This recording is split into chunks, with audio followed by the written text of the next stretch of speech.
A day in a life sa saka construction worker nga nag-celebrate og New Year. I'm on my way to the market.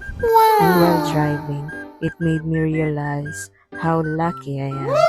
God is really good. Even though this is not the best year for me because of the challenges, frustrations, and betrayals.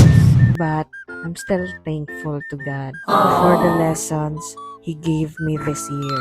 Fast forward, naabot na akong balay. Ka-prepare dayon mi sa mong lutuon.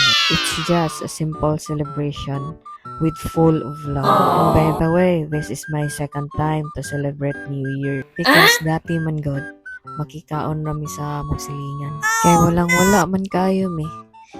Yung tipong isang kain, isang tuka ba? Yan ana dyan siya kalisod. So mao to, I'm on my way na po sa balay sa akong lula. Mauna ko siya to celebrate New Year with us. Pila ra may dagan sa istorya. Abot na dayon ko sa ilaha. Tawag na lang ako siya since wala siya kabalo mo ari. Kasi Majori? Majori. Thank you. And finally, she's here.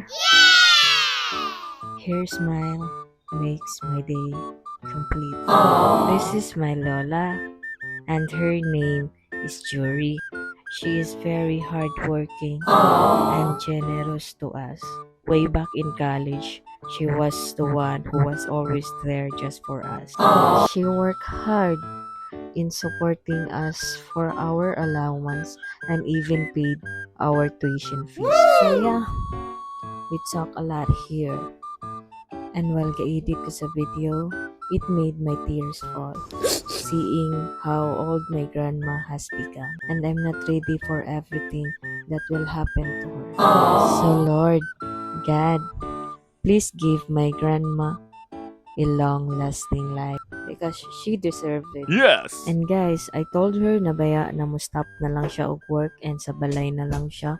Ako na lang tayo mo hatag niya kwarta. But she insisted man good na mo trabaho gyapon siya. Kabalo mo guys, almost 80 years old na niya akong lula. What? And kabalo mo sa trabaho niya, she is a maid, ayaya. But wala mong ko'y mahimo because she loves her work. And happy po siya siyang workplace. Ang butoy. So guys, help me to pray na lang na unta mo sugot na siya na sa balay na lang siya magstay, hindi na siya mo work.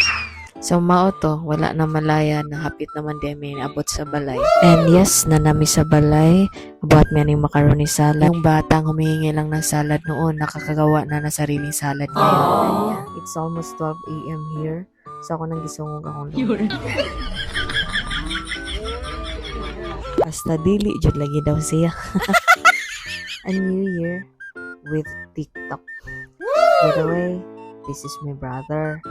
His name is Josh. Gwapo no. Gwapa man gud ang ati. So yeah, let's celebrate the last hour of 2025. 2026. Akin ka lang. Happy New Year, everyone. New day, new beginning, new learnings, new challenges, new blessings, new everything. And don't forget to spread kindness to everyone. Yes! Enjoy the fireworks and don't forget to thank God. Before this video ends, I just want to say, when you feel like giving up, remember that God won't give up on you. Diri lang sa taman. Hanggang sa muli. Salamat. Bye-bye!